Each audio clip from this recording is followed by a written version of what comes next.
dear Rector Mogherini, dear Federica, Mayor Defoe, but first and foremost, dear faculty and staff of the College of Europe, and most importantly, dear students of the Jacques Delors promotion and the European Diplomatic Academy. It is a great pleasure to be here with you for the opening of the 75th academic year of the College of Europe. You're coming from all across our continent and beyond, each of you with a different story, a different background, and with a different path that led you here. But I'm sure that all of you, and I witnessed what you said today, have something in common.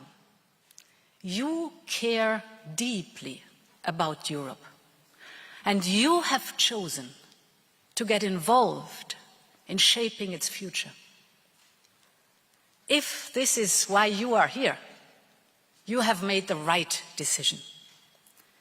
The College of Europe is not only the oldest postgrad institute of European studies, it is also the place where students don't only learn about European integration, but live it. We heard about the almost 50 nationalities that are assembled here. Or just go through the impressive list of alumni. You will, as you know, find heads of states and prime ministers, commissioners and ministers, but you will also find several members of my staff. The college has raised generations of change makers. And it begins with the post-war generation, which brought together countries divided by centuries of war. Then the post-Cold War generation, which brought together the two halves of our continent.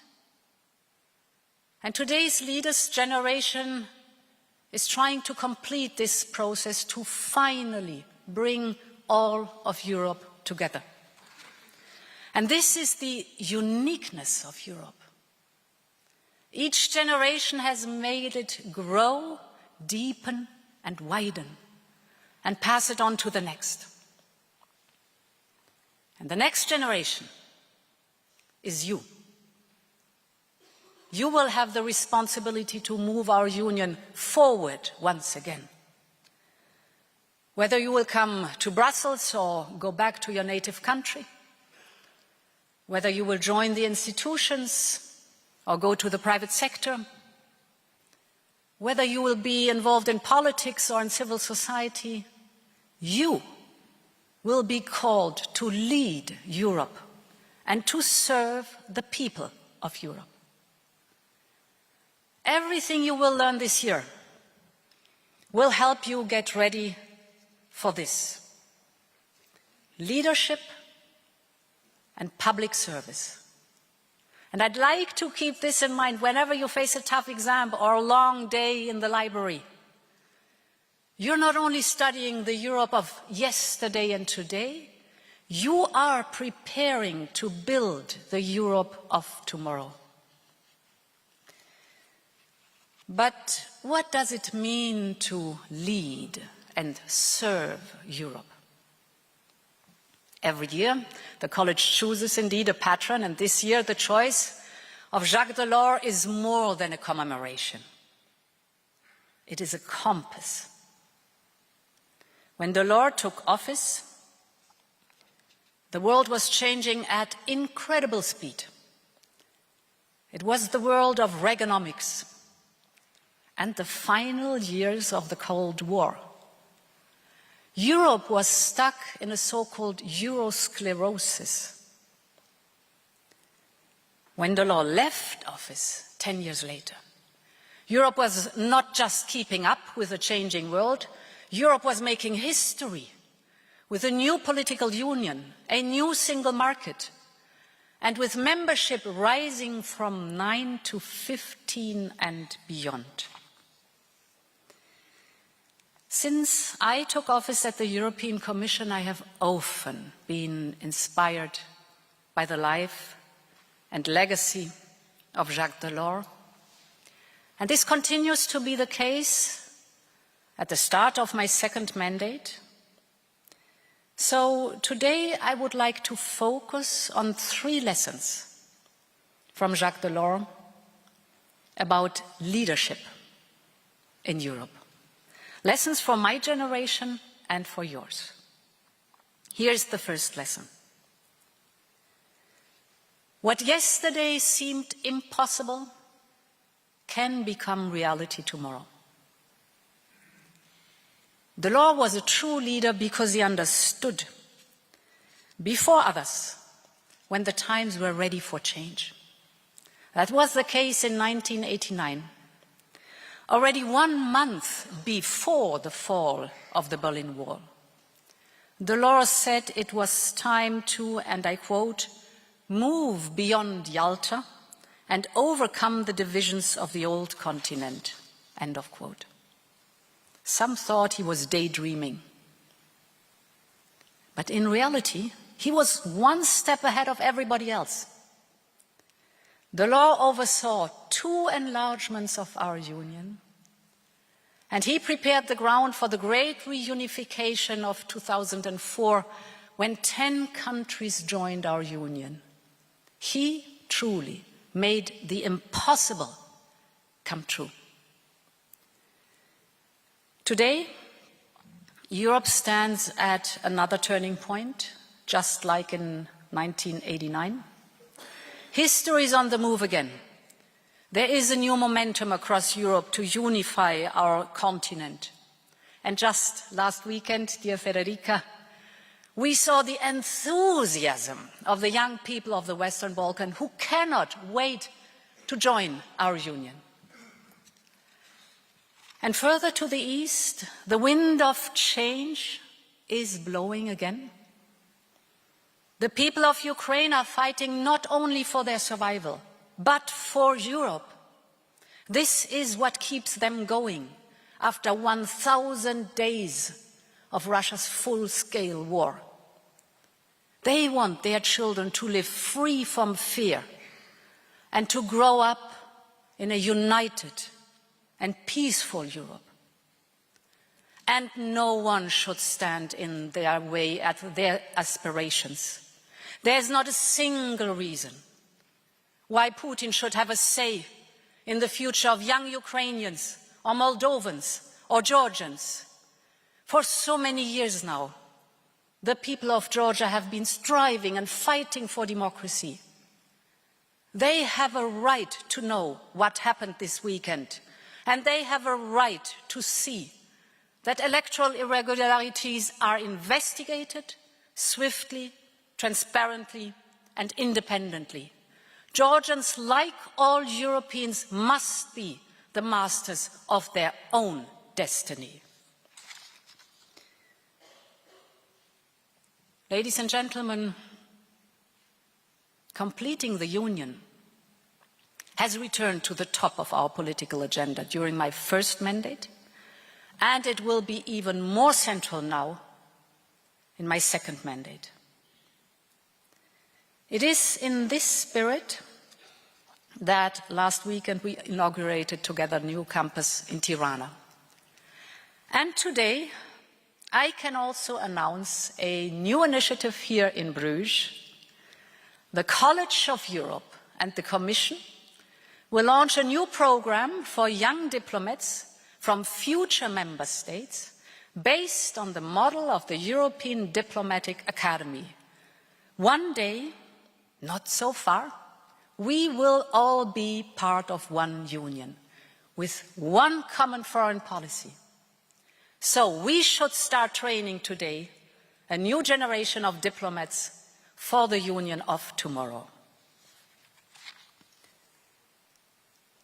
I know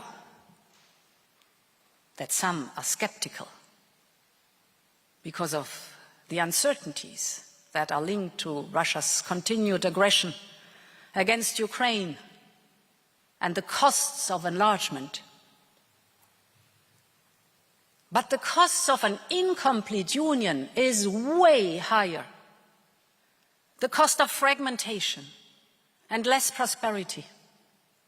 the cost of war and instability at our borders, the cost of interference within our borders.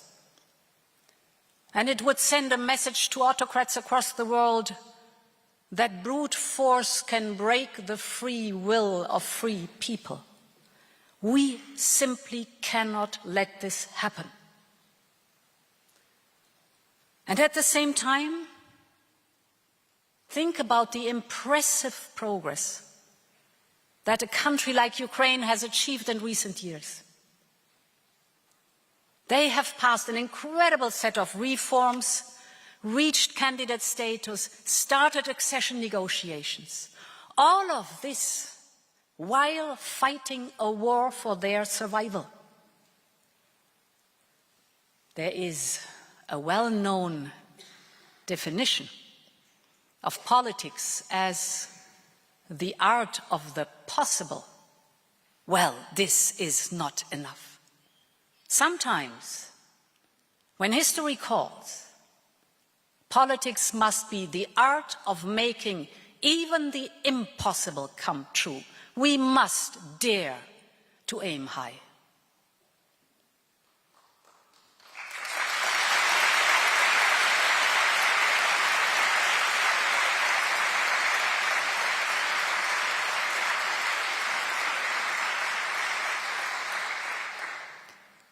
The second lesson from Delors that I would like to address is this. Europe is a constant work in progress.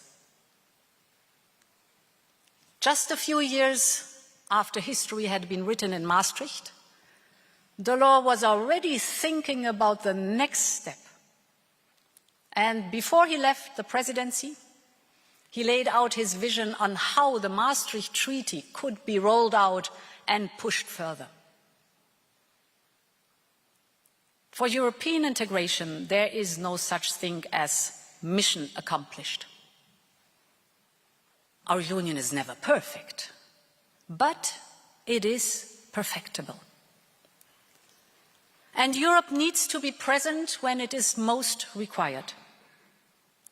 That is exactly what Europe did when we set up Next Generation EU to address the consequences of a devastating pandemic.